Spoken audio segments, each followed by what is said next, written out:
Hello. We're going to talk a little bit about the history of the periodic table and how it came into being. And as I explain this, I'm going to take some liberties with what happened in the past, not to be disrespectful of the true history, but I'm going to streamline some arguments so that it conceptually makes sense. Feel free, obviously, and always to investigate the history on your own.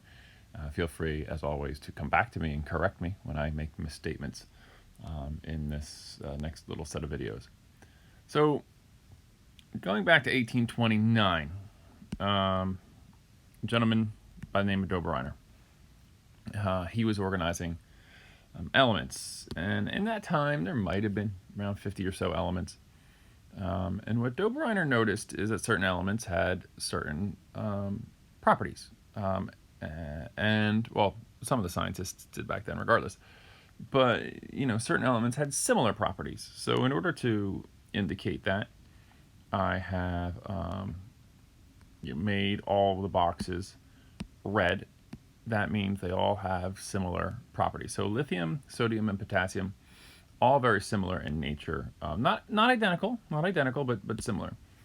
And in the time, we have to also realize that scientists did not know about atomic number. I did write them in the boxes, but scientists did not know about atomic number. Scientists organized elements more by, and they did know about atomic mass. So we had these three elements: lithium, sodium, potassium. Dobereiner understood that they were similar in nature. They reacted with water.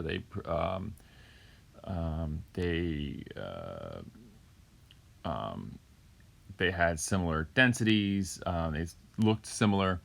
And what he noticed is the following. If he took these elements and he arranged them in such a way that he kind of stacked them like such, groupings of three elements. Okay, that's important. Three elements. That's why we are going to call it a triad. Okay, so he grouped three elements of like properties. They behave similarly. He took the light one, which would be this one, right? That one's the lightest. It's got a mass of little less than 7. He took the heavy one, put that on the bottom. That's a mass of a little over 39. And he put the middle mass in the middle, 23. And he noticed that when he did this,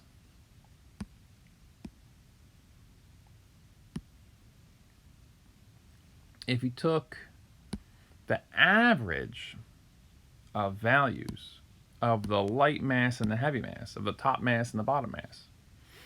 So if he took the average of the masses, so the average of the masses would be 6.941 plus 39.098 divided by 2. If you average those values of the top and the bottom, the lightest and the heaviest mass, you'd end up with a number, of 23.020. That'll be the average of the masses. Notice what happens.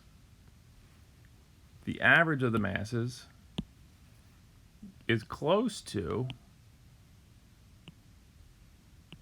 the average of the top and the bottom mass is close to the average of the middle mass, right? 23.02 is very close to 22.99. That was interesting. So then he tried other aspects and average those. So let's do melting point. Melting point. So if we do melting point and we average the melting points of the top and the bottom, the lightest and the heaviest element, so we'd have 180 plus 64, right? We add those two together, we divide that by 2, and we get the answer. And you get 122. And that 122 is close to, not the same, but close to 98. It's a little far, sure. It's not perfect.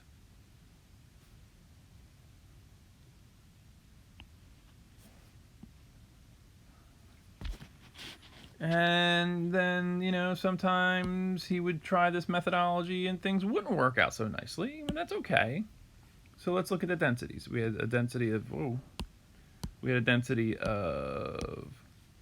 0.54 plus a density of 0.89. We take those and divide it by 2, and we get a density of 0.72. And that density and the 0.97, it's not working 100%, definitely not, but it didn't always work out perfect. But the idea is if you average the values of the light mass and you average the value with the values of the heavy mass, if you average those two values, you'll get averages that are close to the element that's the middle mass, assuming they all have similar behavior. And even though Dobereiner did not know about, none of the scientists knew about atomic number until much later. But if you even look at the atomic number, let's look at the atomic number. If we do 3 plus 19, top and the bottom, divide that by 2. Well, that's going to be 11. And notice what happens. That's here, isn't it? And so this even works with atomic mass, or atomic number, I'm sorry. So that's Dobereiner and his triads. He averaged the top and the bottom, or the heavy and the light mass in these triads to get numbers which were most likely similar, but didn't always match the values of the middle element, of the medium-sized element. Next up, we're going to talk about Mendeleev and what he did and how he expanded on what Dobereiner was doing.